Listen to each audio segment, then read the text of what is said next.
Hello friends, welcome back to She's in Her Apron. Today we're going to talk about what you should prepare for the month of June for your emergency food storage.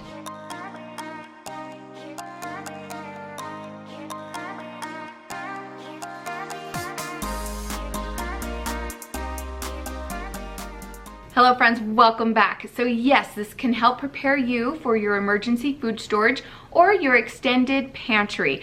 Now this is a pantry that can extend for you for the periods of 3 to 6 months. So just to recap, the month of May, we talked about condiments, spices, and outdoor cooking. I was letting you guys know that this time of year is the perfect time to stock up on your condiments. They go on sale. Here in America, we have Memorial Day and the 4th of July, our Independence Day. So condiments like ketchup, Worcestershire sauce, soy sauce, marinades, mayo, Miracle Whip, barbecue sauces, they all go on sale. So right now, definitely be looking at your ads so you can stock up on those items and extend your pantry that way. I went out twice and picked up some condiments. There was one haul that I grabbed all of the D-Hughes sugar-free barbecue sauces, and I grabbed some marinades so I can marinate some beef and chicken in it. And then there was another haul where I even think I picked up some more soy sauce, so that was awesome. Recently, I just did a haul at Smith's where I grabbed some more barbecue sauce. Their Sugar Ray's barbecue sauce was on sale for 99 cents a bottle, and around here that's really good. So I stocked up on some of those. Also, I was completely out of mayo. We were on our last jar of it, and we go through a lot in our house, especially during the summer where I'm making coleslaws for like shredded pork and beef, and then I use a lot of mayo in potato salad, deviled eggs, and other fun summer dishes that require mayo. So they had it on sale for $2.99. If you bought like 5, you could mix or match. I made sure when purchasing those that I looked at the expiration date, see how far off it went. I have to the end of the year to use all of the Miracle Whip and mayo. I know I'm going to be using all the mayo I bought throughout the summer. But I do know right now that the big jar of mayonnaise at Costco is on sale. So I would like to get my hands on some of that, but I also want to stay away from Costco right now. So I grabbed the little jars of it right now. So that was last month. If you'd like to see the whole video, again, the link is down below, or the eye in the sky. So now let's talk about what we're going to pay attention to, what we're going to try to work on, baby step, pop in for June. Okay, progress over perfection. You don't have to get everything on this list. So for the month of June, we're going to concentrate on grains, vitamins, and bread making.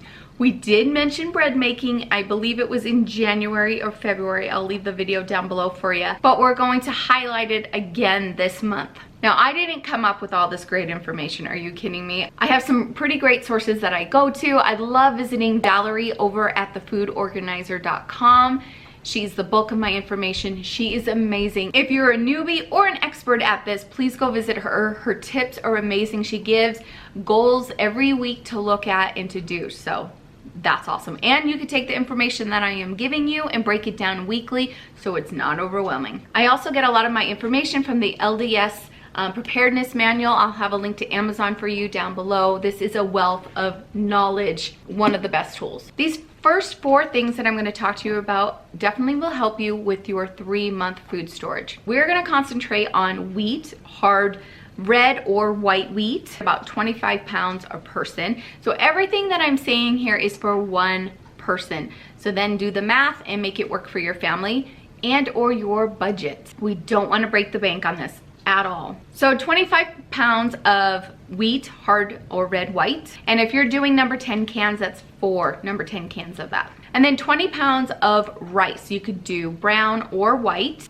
4 ounces of yeast. I love getting my yeast in the big block version. I can find this at Costco, Walmart, Macy's. It's pretty much everywhere now that I've been seeing. I love buying it in those bricks. They have a long shelf life. And then when I open it, I pour it into a container or a Ziploc bag and just slide that into my freezer. When I need to use it to make breads, I take out the tablespoons that I need and put it into my mixture. You don't need to thaw it. If your water is warm enough, it does good. It rises, it's beautiful. And then 3-month supply of vitamins. All right, let's talk about your long-term food storage. This is things that you could store for 20 to 30 years. Eventually, you'll dip into your long-term and pull it into your short-term, so you always want to be using your short-term food storage. This is what helps extend your pantry. Again, you could do your different types of wheat for this as well. You could do 100 pounds of wheat or 16 of the number 10 cans, 80 pounds of the rice or 16 of the number 10 cans. So when I am done with my wheat, I go into my food storage where I have my barrels, I open one up and I start using from that. And then I just bring more in, and that's how I rotate it through. Okay, if you want to work on a 1 month supply right now for your home storage, because we have home goods that we use all the time as well. Again, you could stock up on paper towels and napkins, foil and plastic wrap, which is a good time right now to do that because you'll see sales on this as well for the summer for all the grilling and cooking that you're going to be doing. So definitely keep your eye out on sales for that. Storage bags and trash bags. Right now, as I'm filming this for you, your Ziploc bags are not on sale, but give it, I'm guessing, the end of July, August, even into September, you're gonna see them go on sale. They always go on sale for back to school. So that's when I usually stock up on it. But I have a feeling that we will see those on sale soon. But I know every Costco is different, but keep an eye out as well. And then compare the pricing of buying that in bulk compared to where you do your regular shopping and see which one you can benefit from. For preparedness goals, you can learn to bake bread. I have lots of videos down below on different bread recipes that are so yummy. A lot of them are from the Food Nanny. Oh, so good. And start collecting bread recipes. I have recently done this month. I have some brown bread recipes and English muffin recipes that I want to give a try. So when it comes to making bread, if that's not something you do, get in the kitchen, experiment, try it out. Bread is a good staple to be able to know how to cook for your family, especially in time of need. If you want to work on getting some equipment for that goal, like get bread pans. I recently just bought 2 new bread pans from Costco. I love my Pullman loaf pans. They're amazing. I'll have my Amazon link for that down below. Those are my favorite bread pans because you can get the perfect square bread with them. They have a lid that goes on top that slides on. Oh, my favorite. Link is below. Look into finding some food storage cookbooks to know, okay, I have all this stuff. How am I gonna cook with that? Like, what do I do with it now? I have a few suggestions for you down below. And I always say every month work on water. Buy a few gallons at a time. I usually buy 4 gallons of spring water that I keep stored in our closet. Always having water on hand is wise.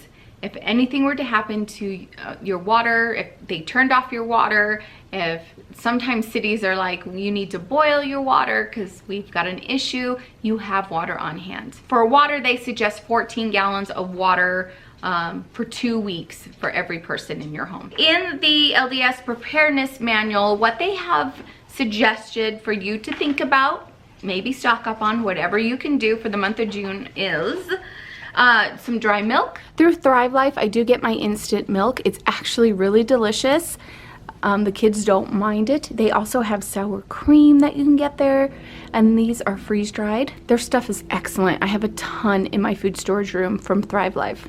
My link for it is down below. They talk about maybe a bottle of lemon juice and a bottle of vinegar. And they also talk about wheat and stocking up on flour and wheat as well. They suggest looking at baking soda. I am low on baking soda. I'm good on baking powder, but I do want to get my hands on some more baking soda, so I'll add that to my grocery list. And they say to look out for seeds. Start collecting some garden seeds. It's good to have those on hand. We're always experimenting here. We're not big gardeners, but we'll plant some tomatoes, we'll plant zucchini, squash, peppers. That way we have those things in the summer that we can make salsa with, a salad with. But try your hand at gardening. Maybe get a pot and just do it in a pot. If you live in an area where you can't have a garden, but you can have that pot on your porch or your deck, start learning how to grow things. All right, that is the month of June. Again, I would love to know what you did in the month of May. Leave it below. From the things that I talked about today, what are some things that you might concentrate and think about for the month of June? For the month of July, we're going to talk about summer foods and canning. All right, friends, thank you so much for joining me. I would love to hear how this journey is going for you. Please leave me a comment down below. Thank you so much for tuning in. I really appreciate it, and we see you next month. Bye.